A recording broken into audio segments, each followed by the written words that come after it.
88 घंटे की जंगी कार्रवाई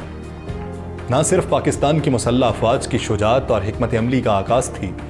बल्कि भारत के दरपर्दा मंसूबों को बेनकाब करने वाली एक तारीख साज कार्रवाई भी साबित हुई। इस पूरे अरसे में जहां भारत की जारहियत ने बेगुनाह पाकिस्तानी शहरियों की जिंदगियों को खतरे में डाला,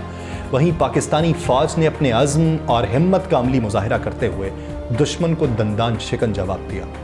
अब हम आपको उन बिखरी हुई खबरों, सरकारी बयानात और मैदान जंग की हकीकत को एक जगह यकजा करके दिखाएंगे, ताकि आपको पूरी हकीकत का आईना दिखाया जा सके। ये 88 घंटे ना सिर्फ पाकिस्तान के दिफा में की जाने वाली कोशिशों का मज़हर हैं, बल्कि इनमें छुपे राज भी इस बात को वाज़ेह करते हैं कि पाकिस्तान ने अपने दिफा में क्या कुछ अंजाम दिया। आप सब पर सलामती हो, मैं यासिर रशीद हूँ और आप देख रहे हैं 92 डिजिटल। नाज़रीन, पाकिस्तानी अफवाज ने अल्लाह का शुक्र अदा किया कि वो अपनी बेपनाह बरक़ात, रहमत, मदद और रूहानी हिमायत से नवाजता है। फ़ौज ने यह जिक्र किया है कि अल्लाह ताला ने मोमिनों को यह हुक्म दिया कि जब वो जुल्म का शिकार हों तो उन्हें उस जवाब देने का हक है। इस बात पर पाकिस्तानी फ़ौज ने अपने अज़्म की तजदीद की और इस बात का इआदा किया कि उन्हें अल्लाह की तरफ से मैदान जंग में इस मकसद के लिए कामयाब होने की ताकत और रहनुमाई मिली। ये ज़ाहिर किया गया कि फ़ौज ने हुक्म खुदाबंदी के मुताबिक अपने वतन की हिफाजत के लिए अपने अज़्म को अमली तौर पर मैदान में तब्दील किया और अल्लाह के बेहद शुक्र का इजहार है। साथ ही उन्होंने शोहदा के ख़ानदानों के साथ हमदर्दी का इजहार किया। ये वो अनसर है कि जब आप जंग के फाते हो जाएं तो अपने शोहदा की कुर्बानियों को भूलते नहीं हैं, बल्कि उनको सराहते हैं, खराज अकीदत पेश करते हैं और उन्हीं के बहे हुए लहू की बुनियाद के ऊपर नाराए हक बुलंद करते हैं। ज़ख्मियों की जल्द सेहतयाबी के लिए दुआ की जा रही है। इस पैगाम में कौम की यकजहती और उसके अज़्म का भी अदा किया गया, जिसमें यह कहा गया कि शोहदा की कुर्बानियों को याद किया जाएगा, उनकी इज़्ज़त अफजाई की जाएगी। पाकिस्तानी अफवाज अपने दिल की गहराइयों से हर ऑफिसर, फ़ज़ाइया के जवान, बहरिया के एहलकार का शुक्रिया अदा कर रही है, जिन्होंने अपनी हिम्मत, पेशा वाराना महारत और कुर्बानियों के ज़रिए मैदान जंग में इस कामयाबी को मुमकिन बनाया। ये मार्काए हक पाकिस्तान के अंदर जारी था कि जब भारत ने पाकिस्तान पर हमला किया तो मार्काए हक की बुनियाद के ऊपर पाकिस्तान के दिफा के उनसर को उजागर किया गया। उसी की बुनियाद के ऊपर फिर आगे बढ़ गए अगले मरहले में ऑपरेशनल बुनियानुल मरसूस का आगाज़ हुआ। लेकिन भारत की तरफ से अगर फिर से वार जारी रहते तो ये ऑपरेशन बुनियानुल मरसूस से बात आगे बढ़ के ऑपरेशन ज़रबे हैदरी तक पहुंच जाना था। पाकिस्तानी अफवाज ने पाकिस्तान की बहादुर कौम का तहे दिल से शुक्रिया अदा किया।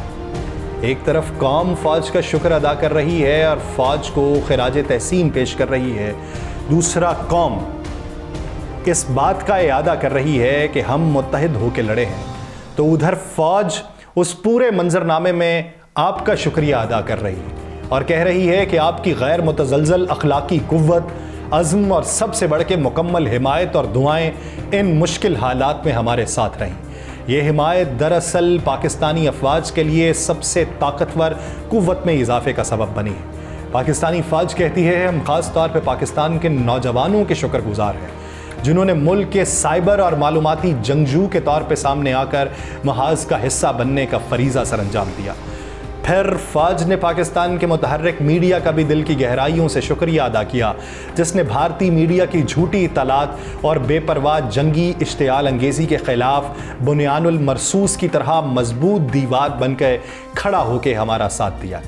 फ़ौज कहती है कि हम अपने सिफारती अमले का भी शुक्रिया अदा करते हैं, जिन्होंने पाकिस्तान के हक़ में आलमी फ़ोरम्स पर मुअस्सर तरीके से वाज़ेह और पुरअज़्म अंदाज़ में पाकिस्तान का मौक़िफ़ पेश किया है। फ़ौज कहती है कि हम अपने साइंसदानों और इंजीनियर्स का दिल की गहराइयों से शुक्रिया अदा करते हैं, जिन्होंने मकामी तौर पे जदीद और खुसूसी टेक्नोलॉजीज़ तैयार की जो ऑपरेशन बुनियानुल मरसूस की शानदार कामयाबी में अहम किरदार अदा कर सकी हैं। पाकिस्तानी अफवाज ने तमाम सियासी जमातों की सियासी क़यादत के शुक्रिया अदा किया, जिन्होंने हमारी मादरे वतन के दिफा के लिए बग़ैर किसी तफरीक के एक मुतहदा अज़्म का मुज़ाहिरा किया। पाकिस्तानी अफवाज ने ख़ास तौर पे वज़ीर-ए-आज़म पाकिस्तान और उनकी काबीना के वज़रा की रहनुमाई का शुक्रिया अदा किया, जिन्होंने मुल्क के मुक़द्दर को बदलने वाले फ़ैसले किए और इस अहम मौके पर मुल्क को कामयाबी की तरफ रहनुमाई फ़राहम की। पाकिस्तान का जवाब पाकिस्तानी अफवाज के नज़दीक ایک کلاسیکی نمونہ تھا جو تینوں مسلح افواج کے باہمی تعاون کا بھرپور مظہر تھا، جو حقیقتاً وقت کے مطابق حالات کی معلومات، نیٹ ورک، سینٹرک جنگی صلاحیتوں اور ہم آہنگ کثیر جہتی آپریشنز کے ذریعے ممکن ہو سکا۔ فضائی،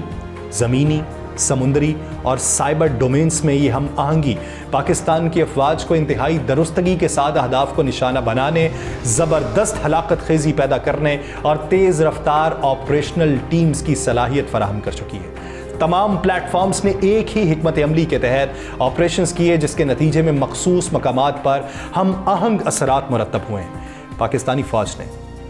فاتح سیریز کے 1 اور 2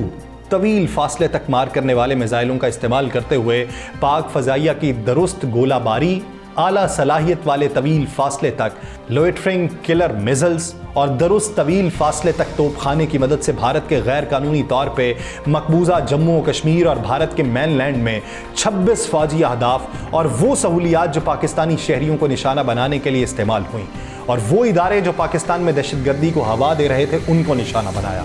ان اہداف میں بھارت کے فضائیہ اور ہوا بازی کے اڈے شامل تھے: سورت گڑھ، سرسا، بھوج، نالیا، ادھمپور، بھٹنڈا، برنالہ، بالوارہ، اونتی پورہ، سری نگر، جموں، ادھمپور، ماموا، امبالہ، پٹھان کوٹ جیسے بڑے پیمانے پہ نقصان پہنچا۔ بیاس اور ناگروٹا میں براہموس میزائلوں کی سٹوریج کی سہولیات تباہ کی گئیں جو پاکستان پر میزائل حملے کر چکی تھیں، جن میں معصوم شہریوں بشمول خواتین، بچوں اور بزرگوں کی شہادتیں ہوئیں۔ S-400 بیٹری سسٹمز جو ادھمپور اور بھوج میں موجود تھے، اس کو بھی پاکستان فضائیہ نے حملہ کر کے مؤثر طریقے سے غیر فعال کیا۔ ملٹری لاجسٹکس اور سپورٹ سائٹس جو اس غیر قانونی آپریشن کو پاکستان کے معصوم شہریوں کے خلاف جاری رکھنے میں مددگار تھیں، جیسے کہ اری میں فیلڈ سپلائی ڈپو اور پونچھ میں ریڈار سٹیشن، ان کو بھی نشانہ بنایا۔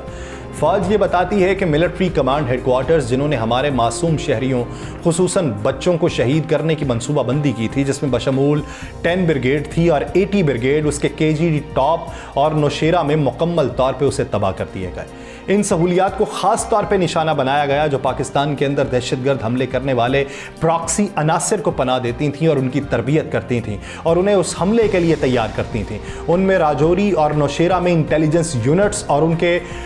جو فورورڈ فیلڈ عناصر تھے وہ شامل تھے۔ لائن آف کنٹرول کے حوالے سے وہ بتاتے ہیں کہ دونوں اطراف میں فوجی عناصر جیسے ہیڈ کوارٹرز، لاجسٹک بیسز، توپ خانے کی پوزیشنز اور وہ چوکیاں جنہوں نے آزاد جموں و کشمیر میں بے گناہ شہریوں کو بلا اشتعال توپ خانے اور چھوٹے ہتھیاروں کی فائرنگ کے ذریعے شہید کیا، ان کو نشانہ بنایا، شدید نقصان پہنچایا، یہاں تک کہ انہوں نے سفید جھنڈے بلند کر کے صبر کی درخواست کی۔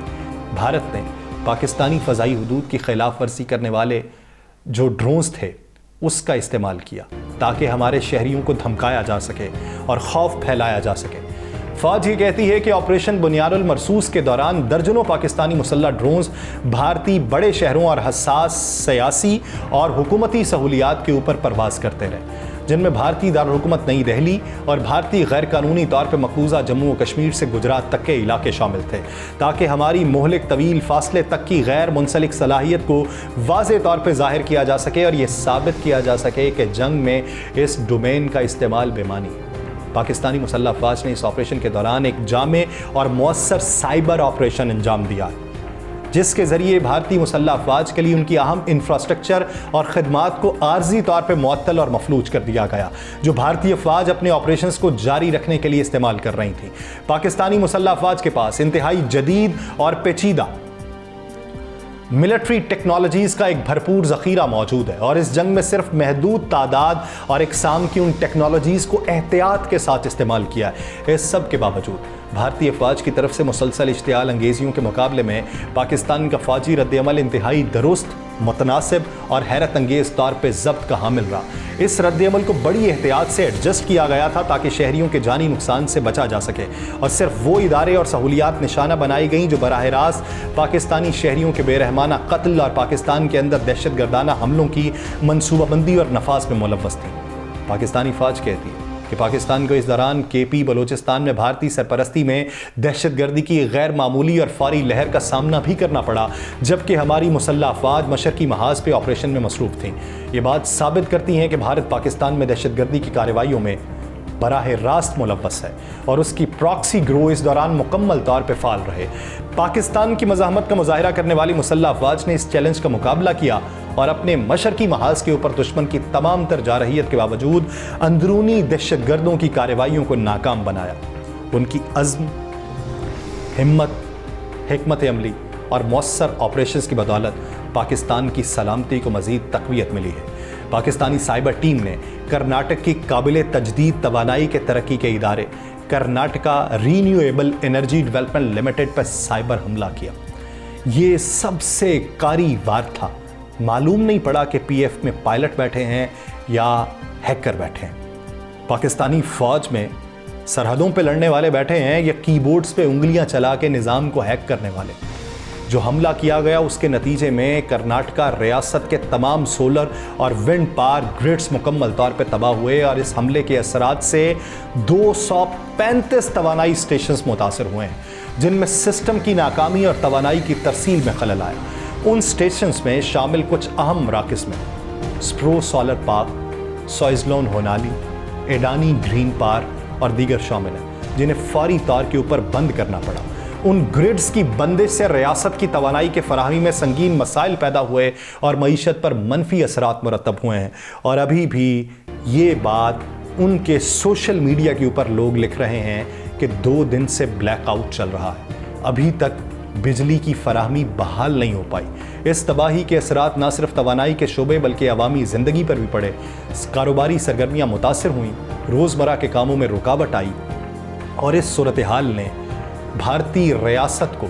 फौरी तौर पे इन तवानाई मंसूबों की बहाली के लिए काम करने पर मजबूर किया, जिसकी वजह से उन्होंने अमेरिका बहादुर के सामने घुटने टेके और कहा कि माई बाप हमें इसमें से निकलवाइए। ये थी 88 घंटे की सूरत हाल। मुझे दीजिए इजाज़त, अल्लाह ने के बाद।